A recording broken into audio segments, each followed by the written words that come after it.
Well, the world is a dumpster fire.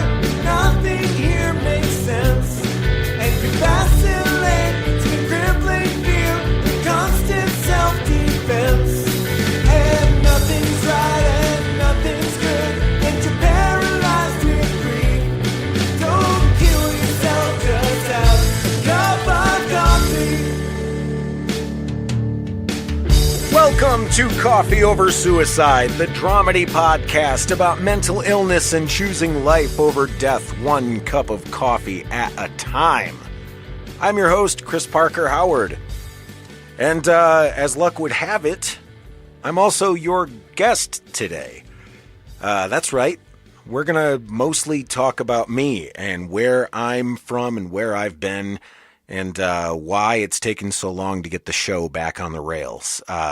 Some would say it's never really been on the rails, but that's a whole other bucket of syrup. So let's get into it. I have been away for the past few months due to a very serious drop.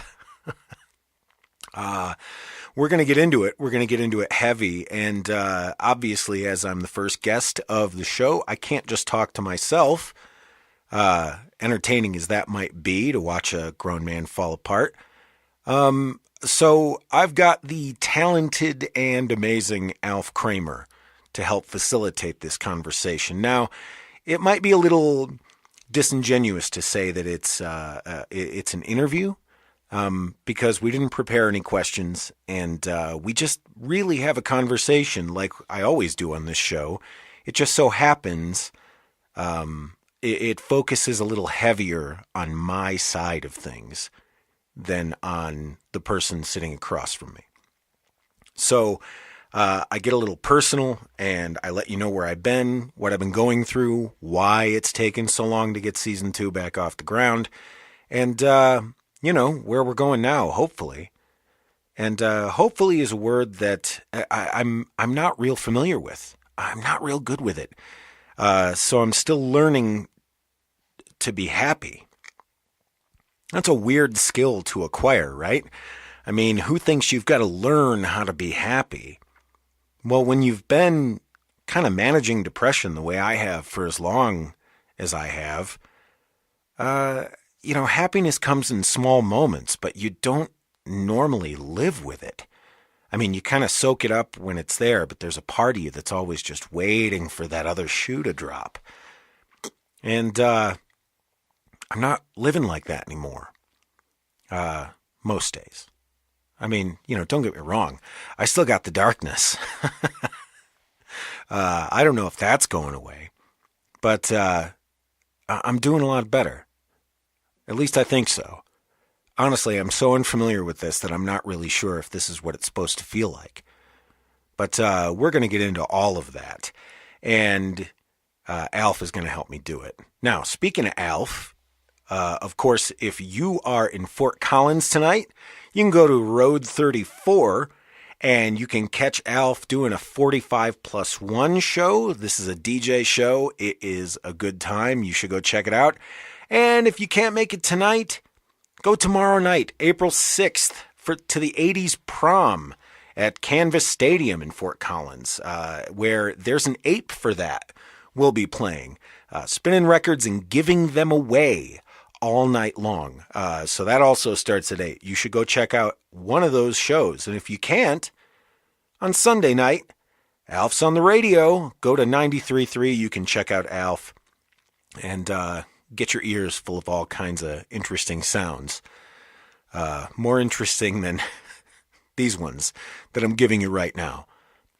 But I know there's a lot of questions. So without further ado, I'm going to shut up and let's talk to me and Alf Kremer.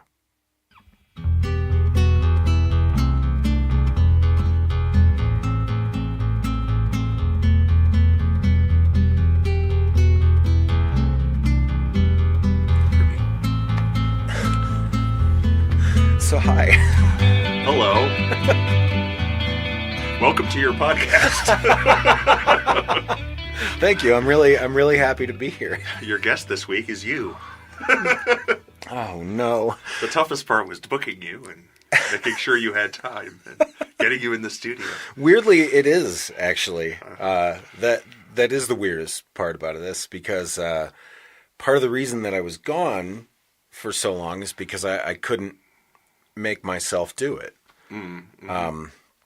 As you and I talked about last time, the main thrust for me at all times is I'm managing my depression, right? And I have been for 15 years. Just no meds, no anything, just coping mechanisms upon thought processes and trying to trust my own instincts and recognize when things are going sideways on the inside of me. Now you'll have journals and whatever you need. Yeah, exactly. That type of thing. Right, So, yeah. totally. And, managing it from that perspective. Mm-hmm. And like a mountain of things happened all at once. So the podcast wrapped in December. Mm-hmm. And part of that was due to the fact that my wife had taken a job. Okay. She's working on her master's degree, and she started looking to see, what am I worth out here in the landscape? And turns out, not a lot in Denver. I was going to say, that's the sort of thing that'll trigger a depressive episode. If nothing but else. But in California, Yes. worth quite a lot. Right. And so she said, I'm going to take this job in California. Mm-hmm. And it was like, okay, cool. There's no challenge that doesn't have some kind of a solution to it. So what do we do? Right. So she took this job in Ventura. It's beautiful there. It's is. really nice. Love Ventura because it reminds me a lot of Denver because you're really close to all of the stuff, but you can relax a little. Yeah. Yeah. You feel the weirdness. But, Yes. Yeah. It's because LA is, you have to take a shower to get the desperation off you. It's a strain.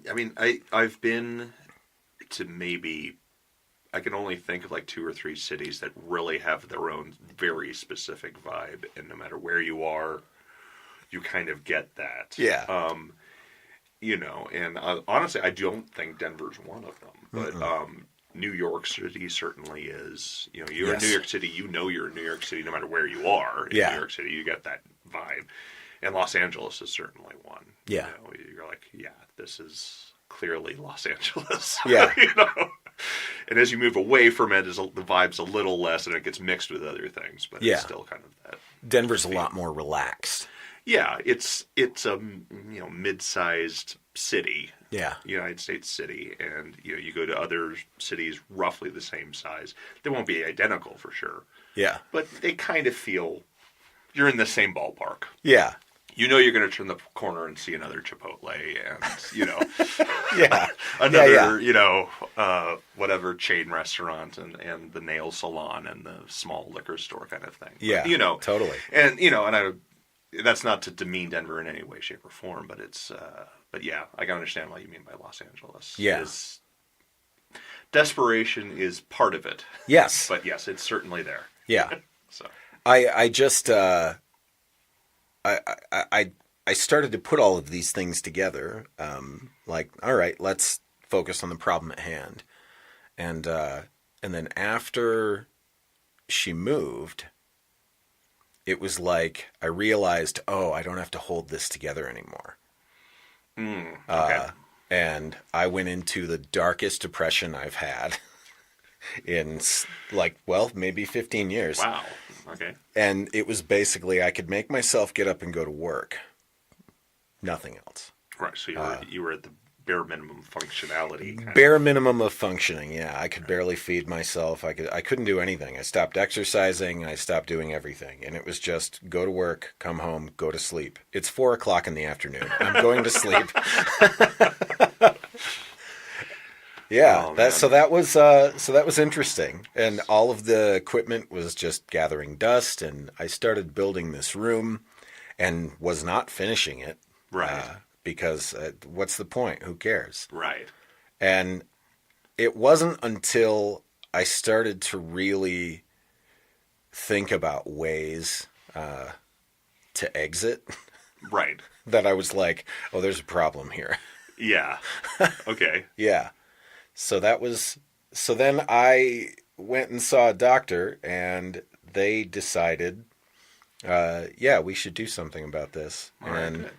And let's try some medication. And I gave them a caveat. Yeah. And the caveat was, I'll do medication because I know that I've hit a wall. Mm-hmm. I got a sprained ankle. I need a brace. Right. Like, let's figure that out. But I'm bipolar, mm-hmm. and I know you're going to want to put me on a mood stabilizer, mm-hmm. and I don't want to do that. Right. So let's take an antidepressant, no mood stabilizer. Right. And what I found out pretty quickly was they don't normally do that mm-hmm. with bipolar because an antidepressant can really take a bipolar person and just throw it all into chaos. Okay. But one thing that they're starting to do is they're starting to use Lexapro with people with bipolar 1 with no mood stabilizer to see if they can handle it. Okay. And so that's me. Okay. And there's nothing better to hear from your doctor than, let's see if you can handle this, right? Yeah. That's totally what I wanted to hear. Right.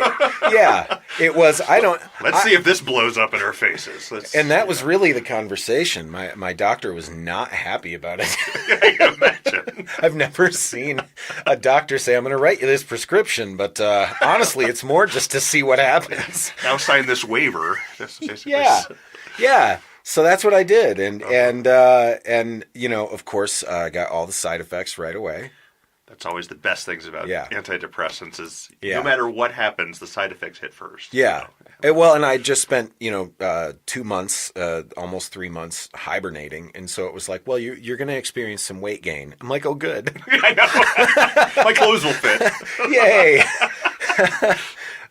And then so I did, and then. What are you going to do? And it was still just, great. All right. Okay. We'll figure this out. And then I thought of you immediately because the first day that I woke up in the morning and I wasn't having to brace myself against dread. Uh-huh. And I woke up and I was ready to go before my first cup of coffee. Always awesome. Like, woke up in the morning like, let's do this. I don't think I've ever felt that. And I remembered... bronze this day on the calendar. Right? Yeah. I remembered you saying, you're walking through Home Depot and suddenly... Carpet samples. Right next to the carpet samples. Yeah. Suddenly the lights go on. Yes. And you're like, this Home Depot's great. This is like my church. Yeah. That was how I felt. Yeah. So that's kind of where I've been. That's awesome. Yeah. That's awesome that it seems to have done what I was supposed to do, 'cause yeah. As you well know, it's so trial and error. It's so, and the fact that they hit it right the first time. Yeah. It's just, you're like, it's like winning the lottery or, kind of feeling, Well, and that's my experience. Nothing has ever been easy or good. Right. So it's like you felt fantastic, but at the same time you keep looking over your shoulder at the... Yeah. Clearly this isn't meant to happen. Yeah. It's been kind of a wild ride, and I'm sort of still adjusting to it. I will say that when my last round of depression, I had like several months of what I call hangover, because it's like, it's gone, but is it really gone? It's, it takes a while to readjust to the new normal, as it were, know, and like, oh, okay, so this, all right, and you still find yourself, like, it's like if you're on crutches for such a long time, it's like you're still not walking correctly because you're so used to having these things under your arms. And so, I was like that for a few months, and I was fine technically, but, you had to reshape your normal, as it were, and move it back into, oh, here's where I am now, And so, but that's awesome that it's happened that way. So. That's really what it is. It's funny you say that about reshaping normal, because the first time I got upset about something that was, bothering me, and I was experiencing, honest to goodness, point A to point B, sadness, anger, the all of those things that kind of happen all at the same time. And then when the event was resolved, it passed. I found that very strange. Wait, am I over it? Yeah. Did I really just get over that thing? Well, not only that, but to come to the realization that being upset was valid, and that it wasn't just my brain doing things. Right, exactly. Sometimes you're supposed to be sad and angry and upset, and I kind of liked it. I know. Oh, there's a context for this now, and it's almost like having a good cry after a movie. Cleansing, cleansing. Right. Here, but at the same time, I was just having a fight with somebody over the phone out at a park publicly, and that was also the first time I realized, oh yeah, I do this a lot. Like, I shouldn't be doing this. Just out and about, with an earpiece in, like, nobody can see that I have my phone. I'm just shouting at people in the park. See, that's when you go to Colfax, because that's everybody. Yeah, actually, that's a really good idea. Get some walking in, get some exercise. Yeah. Maybe go through a trash dumpster. Nobody will be asking me for money. Nobody will look at you. It's like, it's Colfax. What are you going to do? Oh, man. But that's great. Yeah. So how do you... are you still on the medication, or no. is that something that I was weaned off of it. Yeah. It's strange. I remember that I was weaned off of it while on vacation. Yeah. And that was worrisome to me simply because, it's like your Dumbo feather, right? You know, it's like, can I fly without this? Oh, that's such a great analogy. And,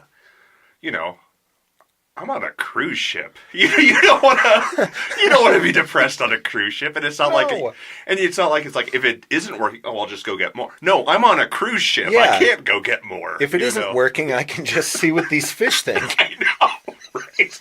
Or I'll lock myself in the spa or something. I don't know. I don't there's always a buffet open. I know. Thank God. Chicken fingers. Chicken fingers are my new Lexapro.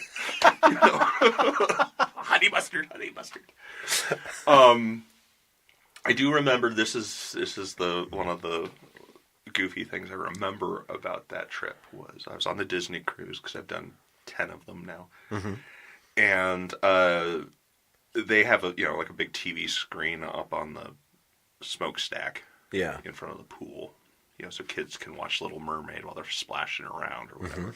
But like at 3 or 4 in the morning, when they're basically hosing the decks down and that sort of thing, the chairs are still out there. Nobody's out there. But on the screen, they just have like a running thing of like underwater scenes, scuba diving stuff, So when I couldn't sleep, I'd just go up there and just stare at that, like 4 in the morning in the tropical air, and it's like, well, all right.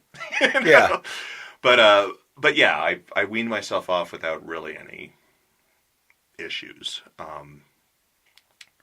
And it worked basically like it was supposed to. I had we believed a temporary chemical imbalance. Yeah. And this was basically, this will help you deal with it until it passes. And we assume it'll pass after this amount of time. And after that amount of time, we weaned myself off and everything was still okay. And so that was the last I took it. Yeah.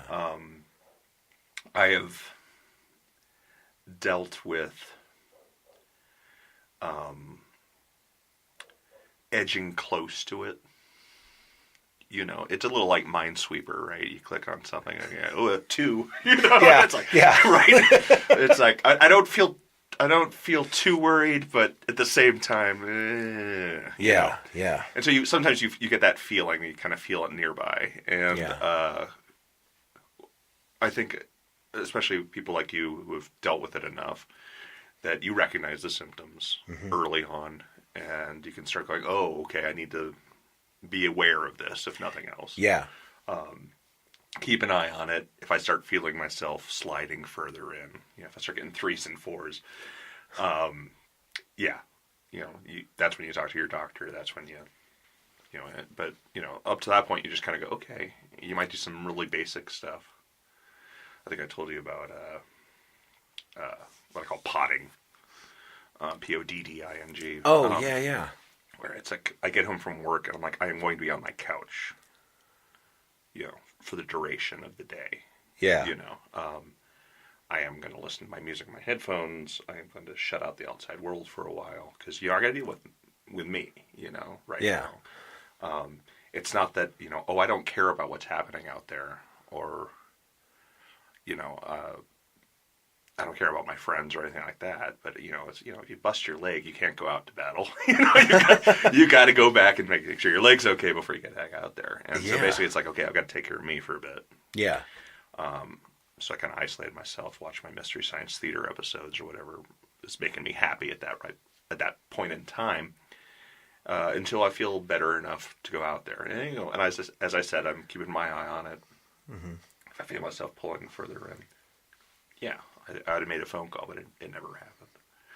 So this past year or past 6 months has been fairly good. Mine is kind of tied to the weather and the seasons. Yeah. So not been totally happy with the way the weather's been going the last month or two. Snow again. Oh, God damn you. Yeah.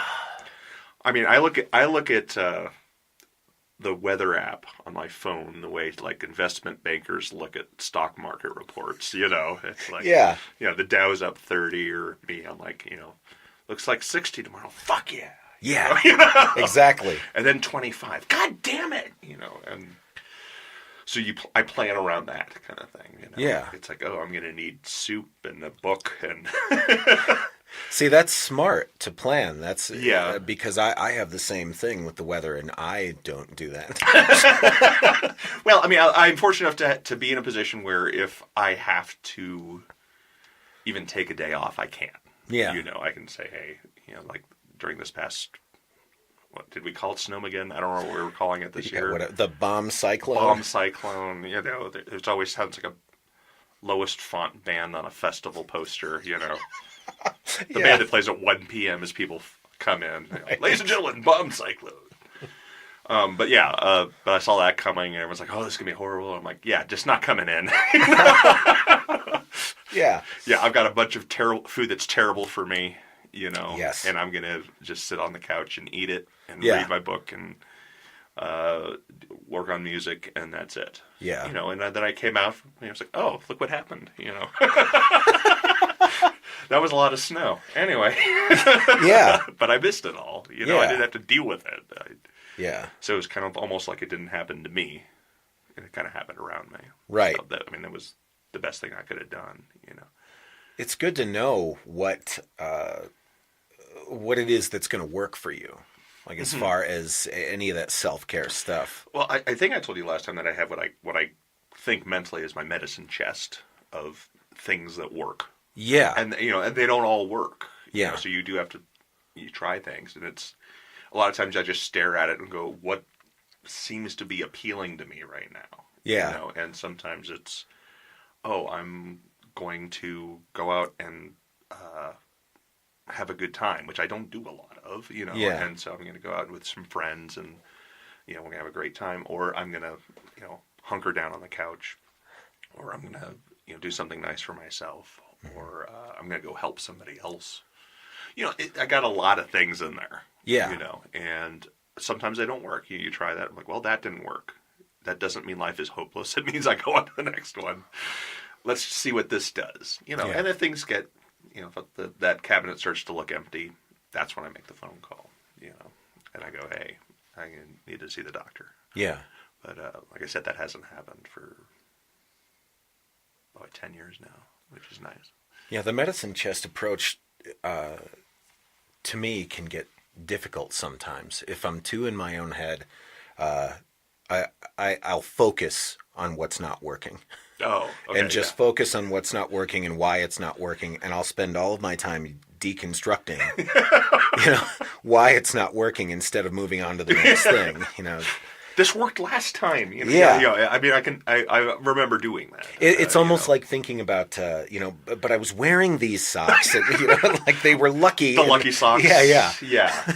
I know, but is luck actually a thing? Well, let's get some markers. Let's draw some pictures. Yeah. Take a picture of myself on each day. Yeah.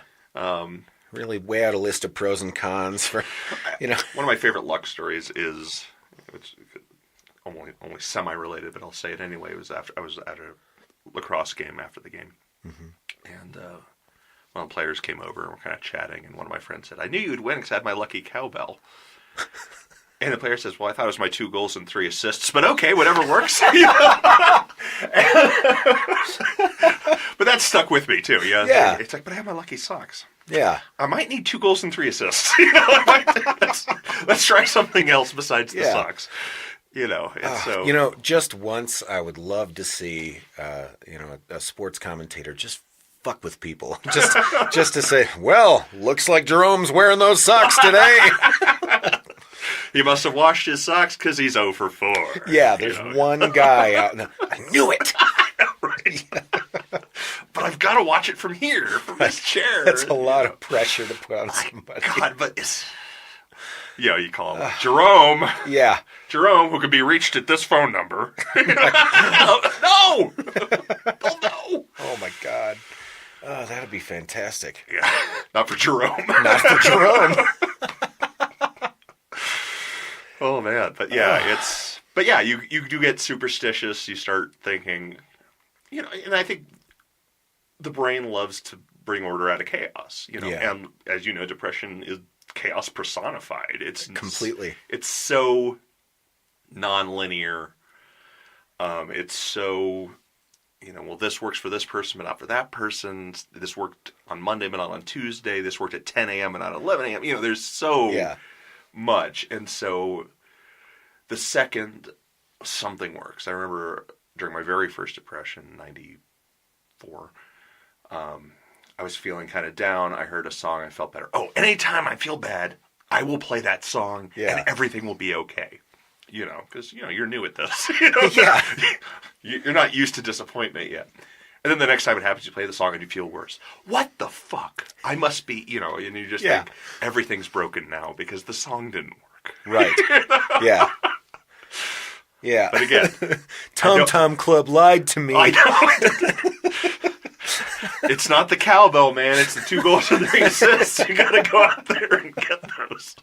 Yeah. So, it's nice when it works. It's a hard thing to work through, though. I mean, especially when you're in a state where it all feels very real because it is real. Right. Oh yeah. Your reality is completely different. Exactly. You're just feeling what you're feeling, and you trained yourself to respond to your feelings. Right. And so, what do you do? Well, I mean, you've what if you always trusted your brain? And that's the thing that's busted. Yeah. That's where I get all my info from, man. Exactly. It's like it's feeding you bad information. It's like, well, but now I got to use that same thing to try to fix it. You know? And it's a Wikipedia that you edited. No. I mean, God damn it! While I was in my sleep, I changed everything. Exactly. And, you start coming to find out, all of these beliefs and things that you held when you really start thinking about them are wrong, and it's like advice that you got from your mother when you were little, and it's like you grow up and you're like, wait a minute, I don't think that swallowing bubblegum stays in your stomach for 7 years. That doesn't make sense. Minute, you can hurry, love. You don't have to wait. Well, sometimes it comes really easy. It isn't a game of give and take. Yeah, sometimes it's just take. And especially if you've got manic depression, it's a lot of take. Or you just go to the bathhouse, man, and it's nothing but taking there. Oh, wait, that's not love. Well, whatever works. It's a flavor. Any port in a storm, right? Oh man, but yeah, it's a lot of it is rethinking and trying to God, your brain jumps on things. Yeah, it's like this is it, and therefore, or even when I'm feeling depressed, I like to latch onto a reason. Yes. Oh, you're depressed because Mike didn't call you back, or it's Trump today, or it's whatever. Yeah. And it's like, but that's logic. That's just reaching out for logic because we're always looking for those points of causality. You want, like I said, you want to make order out of chaos. Yes. It's like, oh, well, this is the reason it's happening. Therefore, I just need to deal with this, and then everything will be okay. And as you well know, it's way too complex and way too. If it was that simple, this wouldn't be a thing. You wouldn't have a podcast, man. Yeah. No, you're right. It'd be like 5 seconds long. It's like, here's what you got to do. Okay, bye. Yeah, exactly. Well, I do have some answers. I'm just milking it. Slow down. Give me another anecdote. What's strange about all this too is that the one of the first things that happened when. So, to back up just a touch, I said something earlier. I said, when I started to really think about finding some solutions to things when I was really depressed, that I felt like that was a problem. But the real kicker is, I've always had suicidal thoughts, and I just learned to brush them away as right, not options, right, and so just. Like I'm going to eat an onion for breakfast. It was the same kind of thing. Like my thought is you can have it on your list, but it better be last. Yeah. The list better be really long. Right. Once you start making plans, that's a problem. It should be under eat an onion for breakfast. Yeah. That's how low it should be. So having it kind of bubble up a little closer to the surface, I noticed that. Right. Because it's been a long, long time, and so I noticed it, but I still didn't do anything about it at that point. When I did something about it was when I got so depressed, my suicidal thoughts went away. Oh, really? Yeah. And because I was so depressed that I didn't even have the energy to kill myself. And that was when I made an appointment to see the doctor because I thought I've always had suicidal thoughts, and now I haven't had any in a month. There must be something wrong with me. I see the doctor. Why? I'm not thinking about suicide anymore. Right. Yeah. Mine was. I had not had any suicidal thoughts. I don't think I ever really have. Yeah. But when I was extremely depressed, I thought, "Am I suicidal?" So I said, "Let me contemplate it." Yeah. Actively, because I hadn't been doing it passively. Sure. And it made me more depressed. The thought of killing myself made me even more depressed than I was before. And I was like, okay, that's obviously fucked up on a completely new level. Right. And let's go ahead and call the doctor. In a way, that's good. I mean, you don't want to find out about yourself that you found something that makes you happy. That's it. Yeah, exactly. It's like, oh, I have an escape hatch. What is it? I make little nooses. Yeah, exactly. Not that little.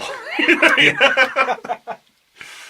So, yeah. It's been sort of bizarre. Like the first time, so I stopped having suicidal thoughts. They went away, and then I started the medication. They were still gone, and then I remember I have had one momentary thought, and it was during the snowstorm, and my thought was, I was at work, and I have a kettlebell at my desk, so I can try to do some form of exercise while I sit in a cubicle. Yeah. And my thought was, I could just chuck this out the window and jump out after it.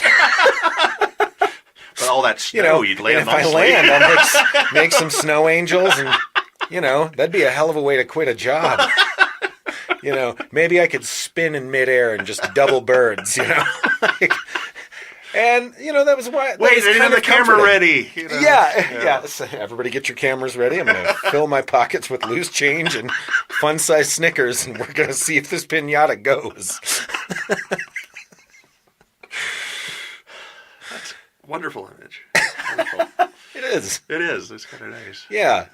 And so it was strange to have that thought and be relieved. Like, oh, there it is.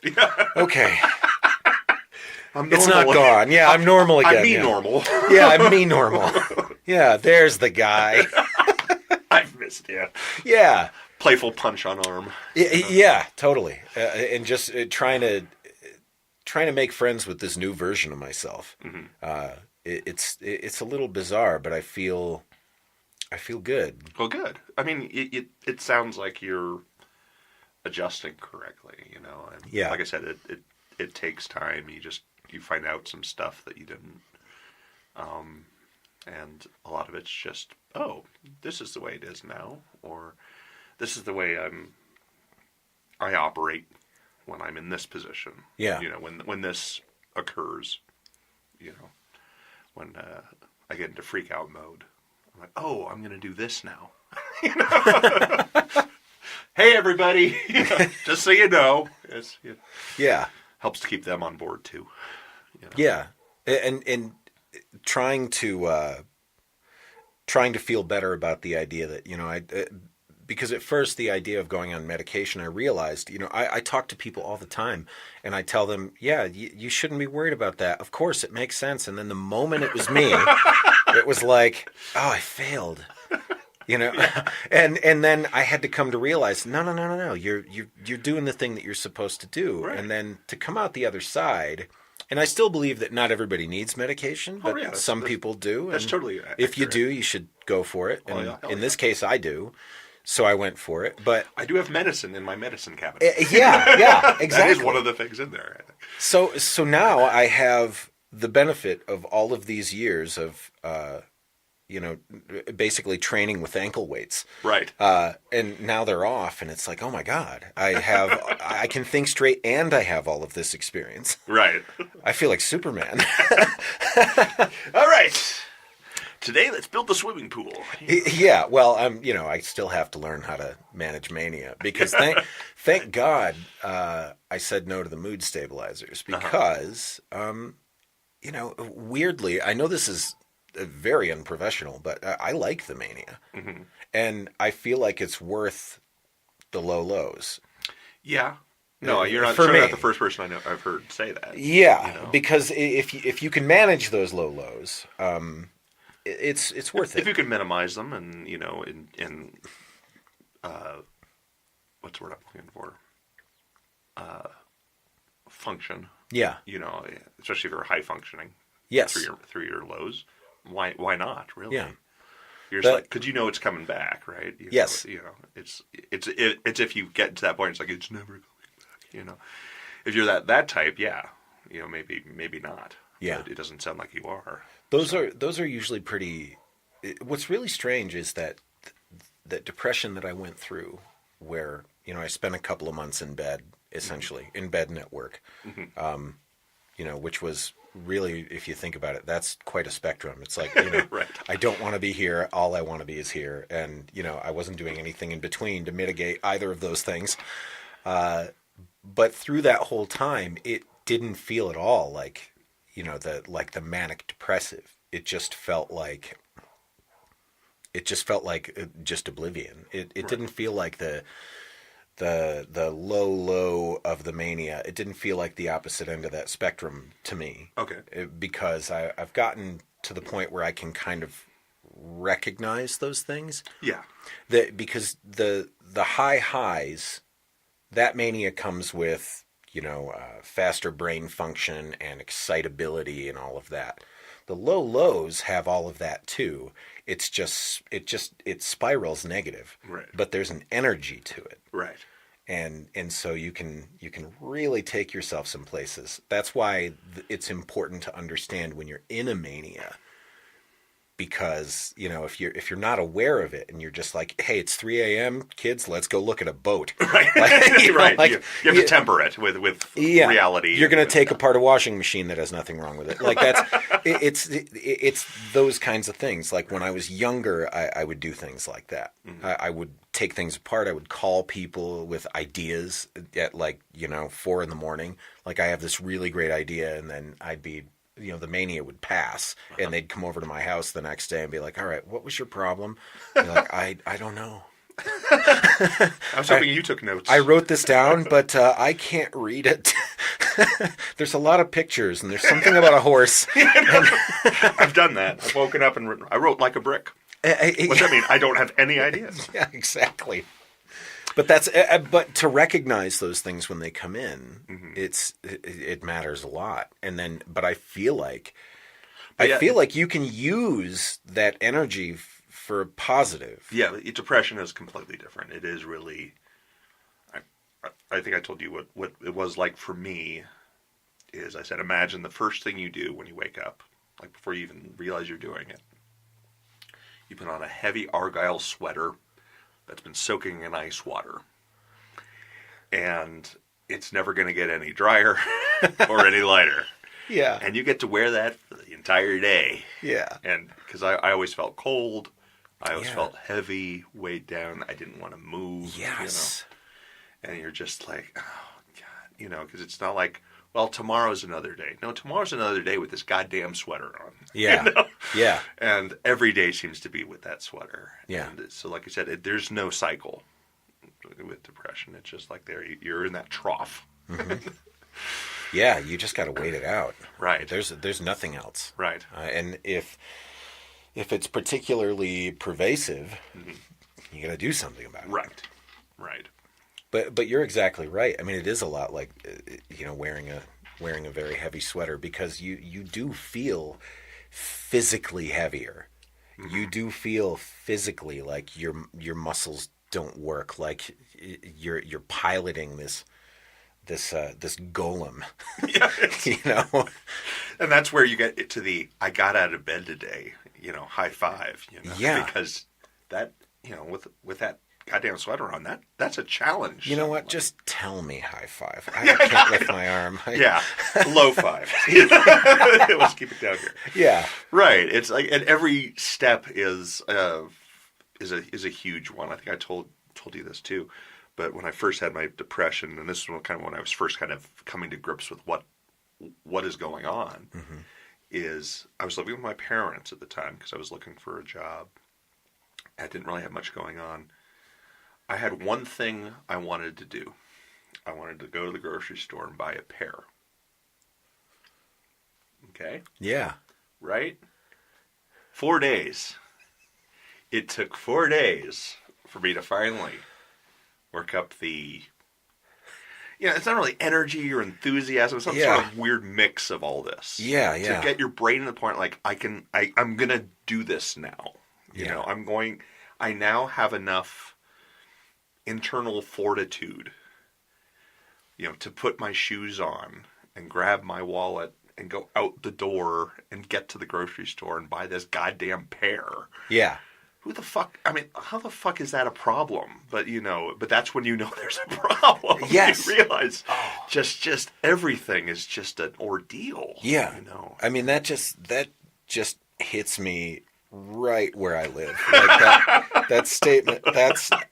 I know exactly. I can almost put myself right in that feeling. And and it could be any number of things. It's like I really need to take out the trash, or I really need to, whatever it is. It's like I've been out of toothpaste for 3 weeks. I've been, whatever. And there it is, still there. It's almost as if time slows down to the point where, I mean, you're talking about like 4 days to go get that pear, but I mean, if you think about it, there's so much empty space in that. I wasn't working. Yeah. It's not like I had all this other crap to do. My parents had like minor chores for me to do. Put the dishes out of the dishwasher. Like that's enough. Yeah. That's it. But it's almost like it loses its meaning. It's like you could say it's going to be. I'll do that tomorrow, or, tomorrow could be an eon. Right. When you're in this state of being, it's like, you're a snail trying to go a football field. It does feel like suddenly, God, it's 5 o'clock. You know? And so far I've gotten up.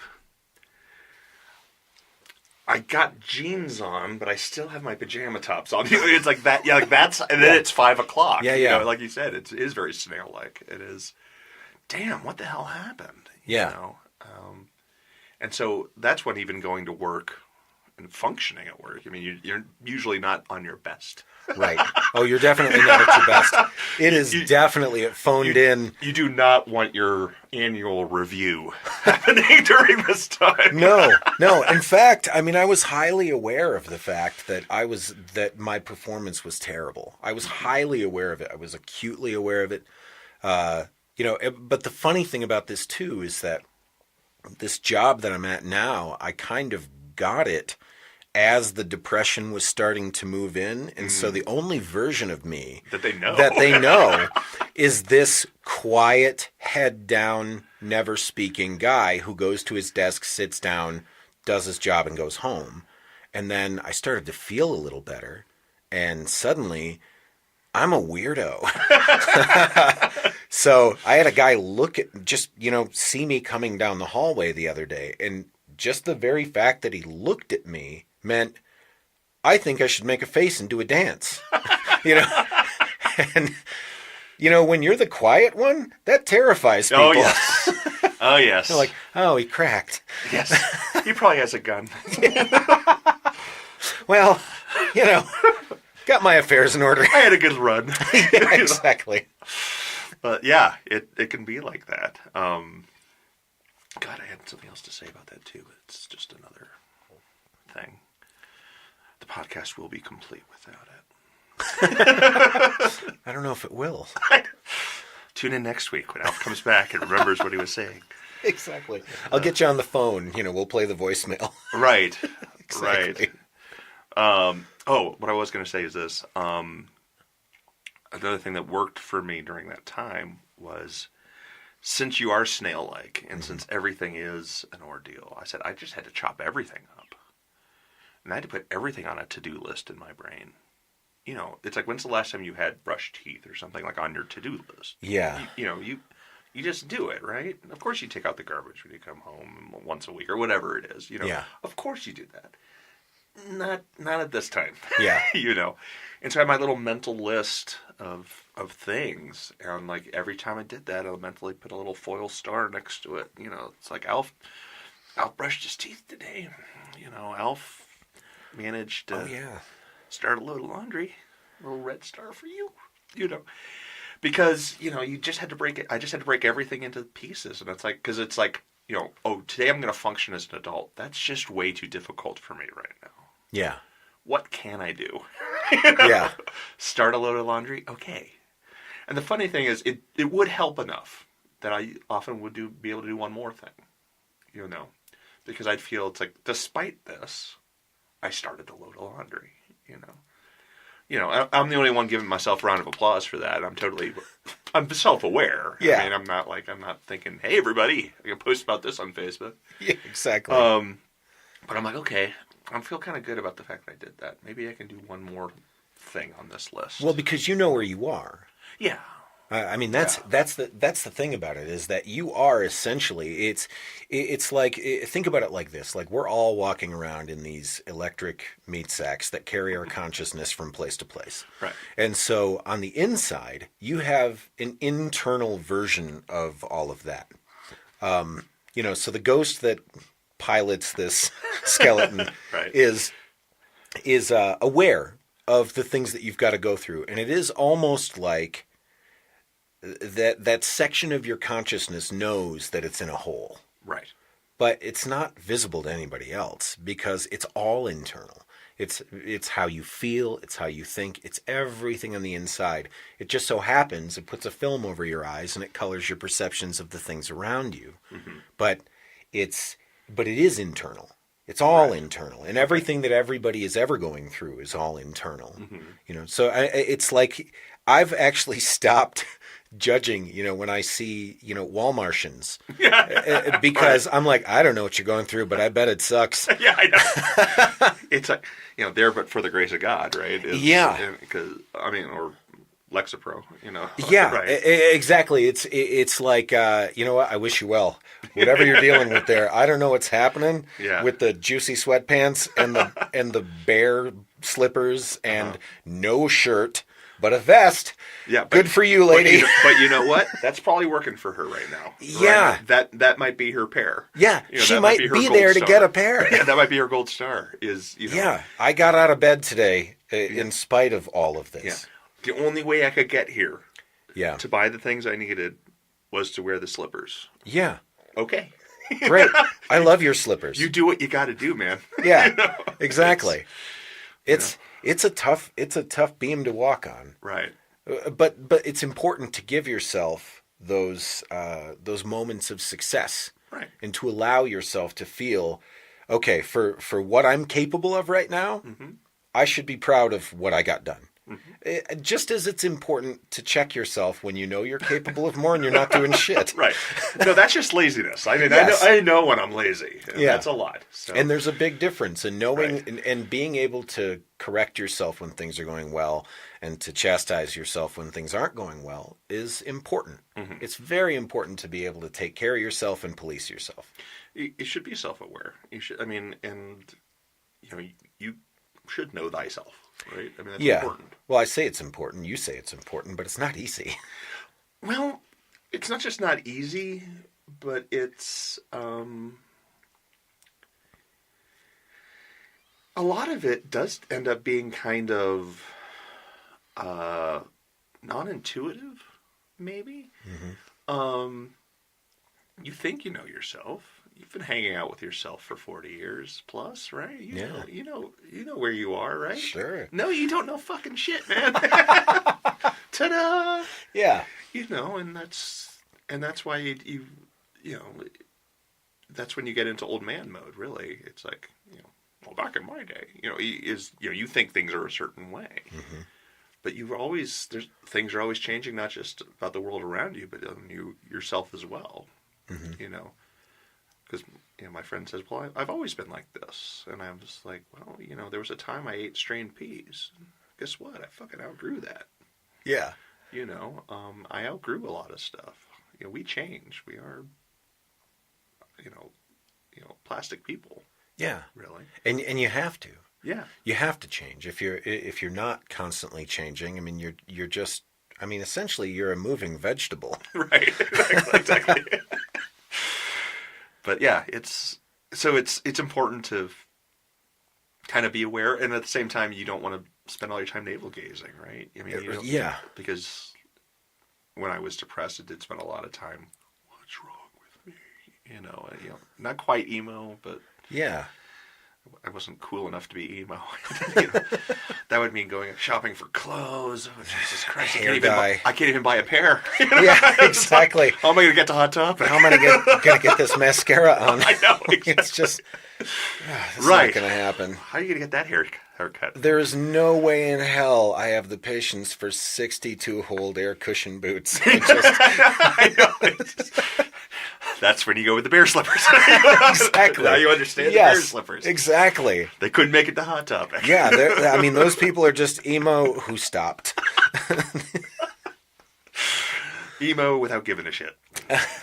That's, I don't know, it's beautiful in a way. I mean, they gave a shit enough to get out of the house. Right. They succeeded that much. Right.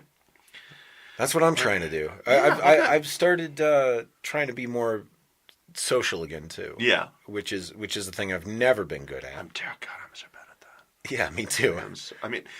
I'm good in my little circle.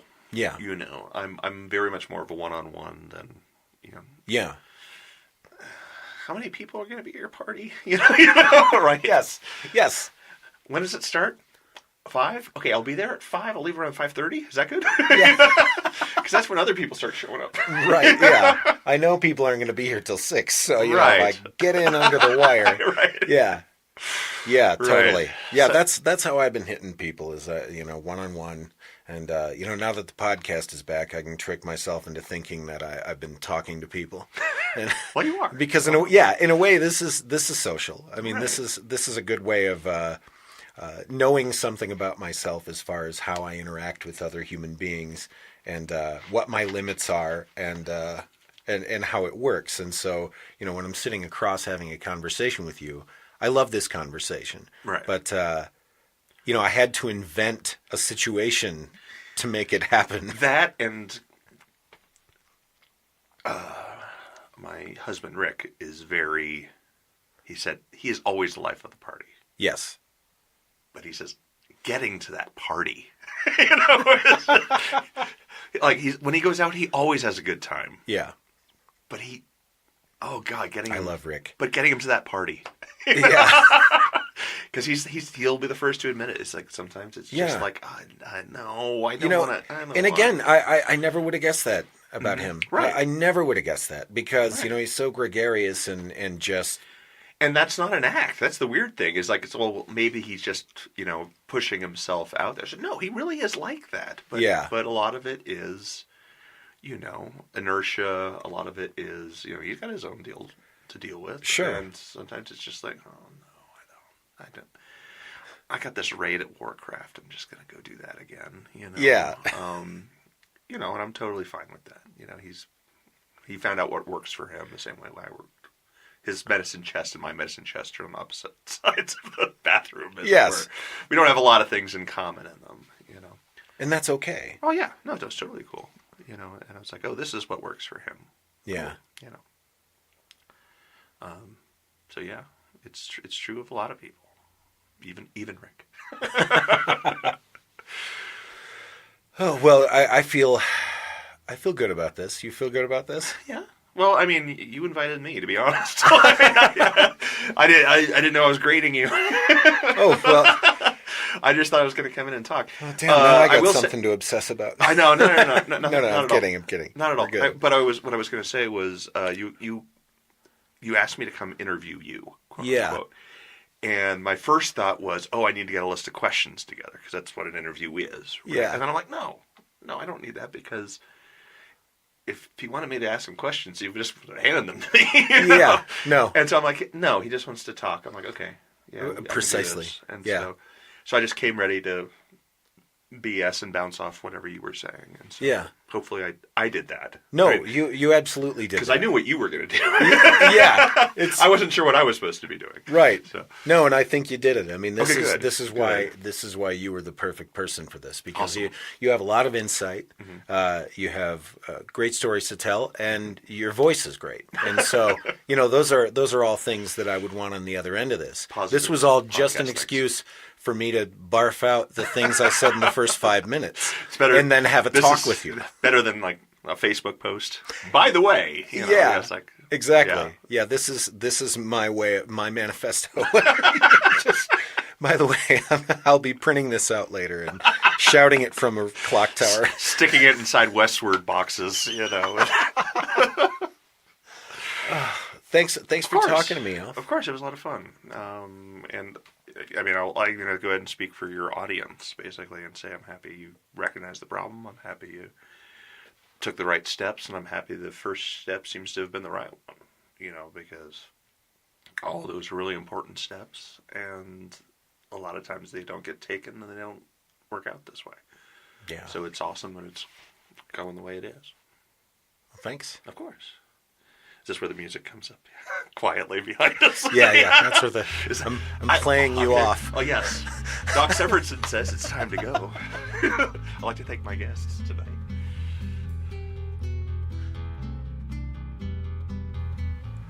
Oh, it feels so good to be back. Oh, I'm so grateful for everybody who's listening, everybody who decided to stick it out and wait and see if this was all going to shake out in a comfortable way. And I really can't thank you enough. Love you to death. And I'll see you next week with yet another guest with some amazing stories to tell and more cool things to talk about. And believe me, there's a lot. Don't kill yourselves out there.